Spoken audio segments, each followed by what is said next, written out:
Fala pessoal, tudo bem? Vamos gravar mais um vídeo aí. Dessa vez eu tô aqui com o Aldair aí, ó, professor de história também, formado, e queria fazer algumas perguntas para ele também, para nós elucidarmos algumas questões e conhecermos um pouquinho da experiência dele também. Primeira pergunta aí, Aldair, para você, o seguinte: do tempo que você estudava, depois ao se formar na faculdade, já mais maduro, com uma base de conhecimento maior, voltando ao estágio na escola, você sentiu alguma diferença entre os professores, entre os alunos, entre toda a estrutura de ensino e de escola, enfim, qual a principal diferença que você notou na sua volta ao contato com a escola? Olá pessoal, tudo bem? Bom, eu tive uma experiência bem interessante, no período em que eu estudei. Eu tive a oportunidade de retornar à escola em que eu fiz eu tive ali meu ensino médio, e foi estabelecido para eu fazer o estágio ali.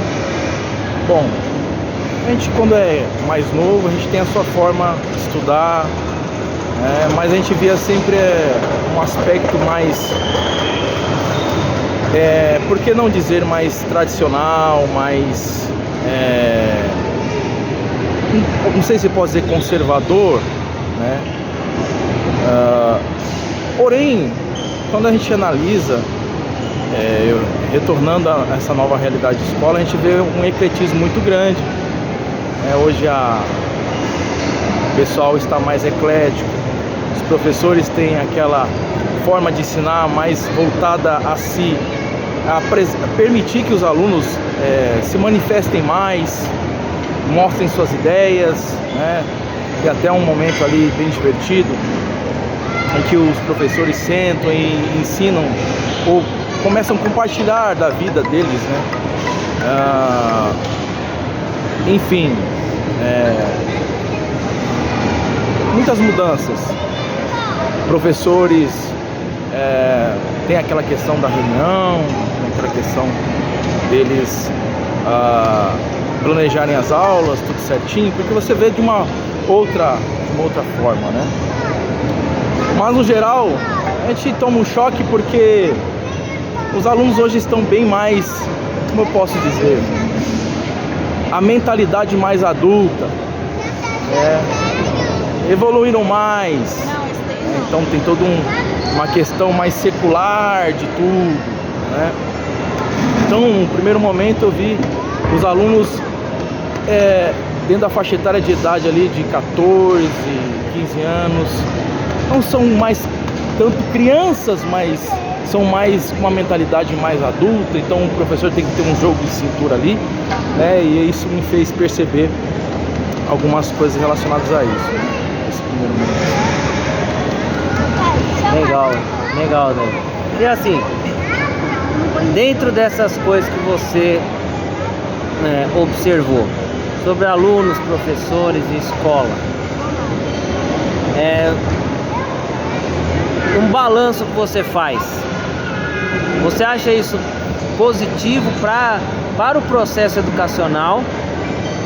Toda essa questão disciplinar que você falou, a mudança de comportamento, tanto de alunos quanto de professores, você acha isso positivo para o processo educacional, para o processo pedagógico, ou você acha que não é positivo? Uma pergunta interessante,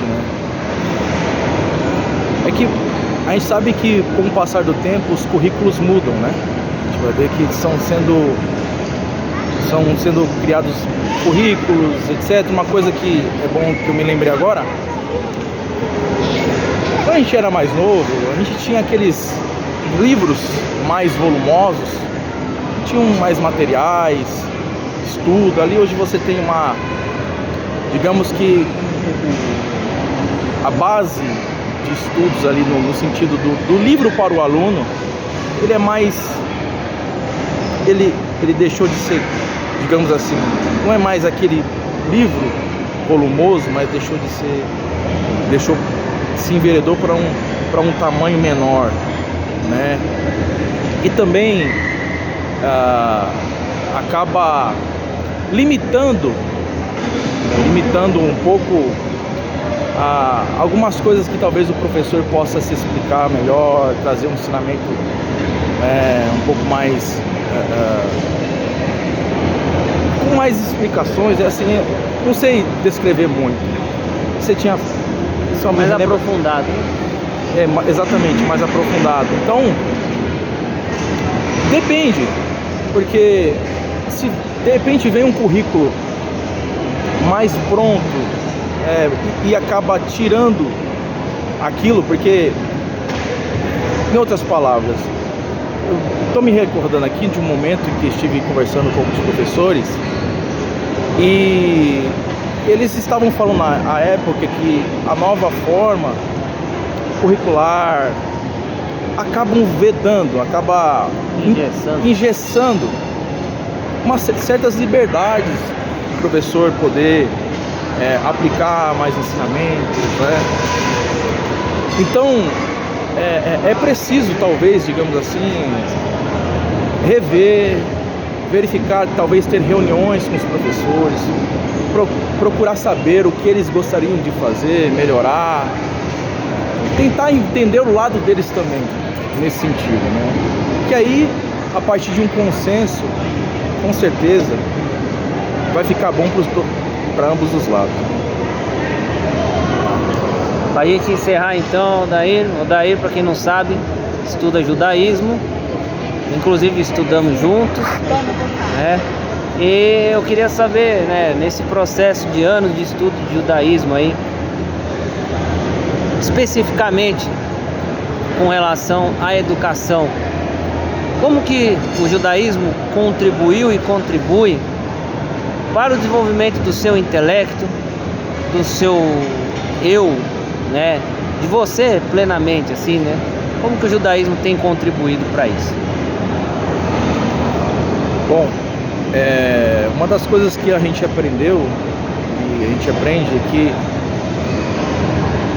no ensino, os rabinos ensinam primeiro os seus filhos a serem gente. E isso me trouxe um estalo muito grande. A serem gente. Como assim ser gente? Ser pessoas que tenham ética, que tenham moral, que possam olhar para dentro de si e tentar entender quem de fato você é. Então eu posso dizer que nesses poucos anos, melhor dizendo, tive a oportunidade de aprender a quem chamo Rosh Raziel como rabino, e tenho muito aprendido nesses anos que passamos juntos e passamos, né? Que isso contribuiu para mim particularmente, como indivíduo, uma pessoa, de entender quem de fato você é, autoconhecimento. Sempre ouvia muito Rav falar sobre essa questão, o autoconhecimento, quem de fato você é,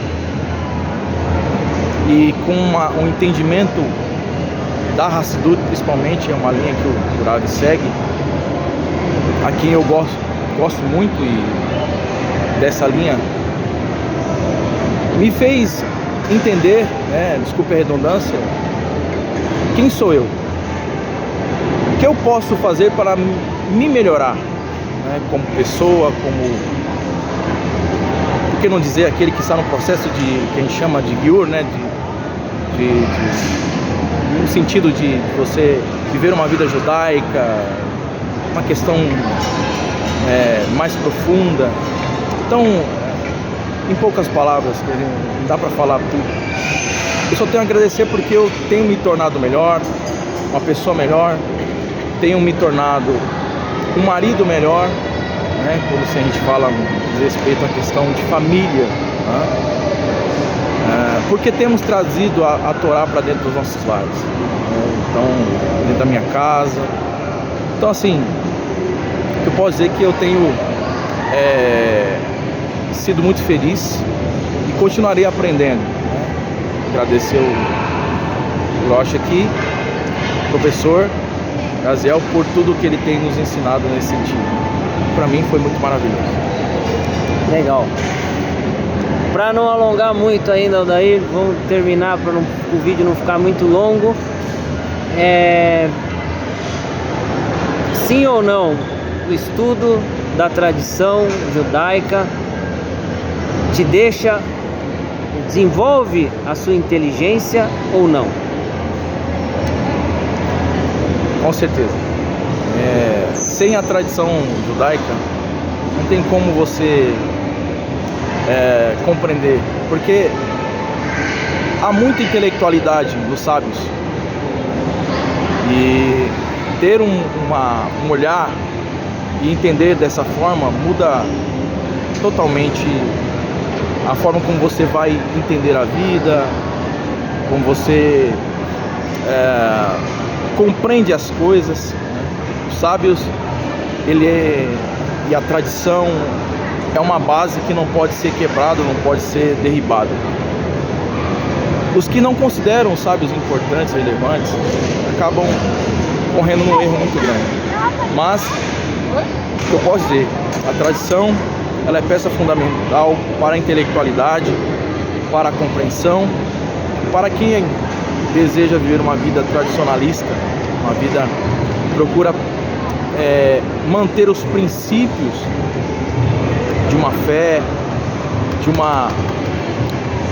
a gente vê muito, né, pessoal? O pessoal fala muito da questão da perspectiva judaico-cristã, uma vez que o cristianismo ela herda, né, do judaísmo toda, digamos assim, parte de muitas coisas, de doutrinas. Então, enfim, sem sombra de dúvidas alguma, a tradição ela te projeta, ela te dá base, sem dúvidas, para a intelectualidade. Obrigado, Aldair.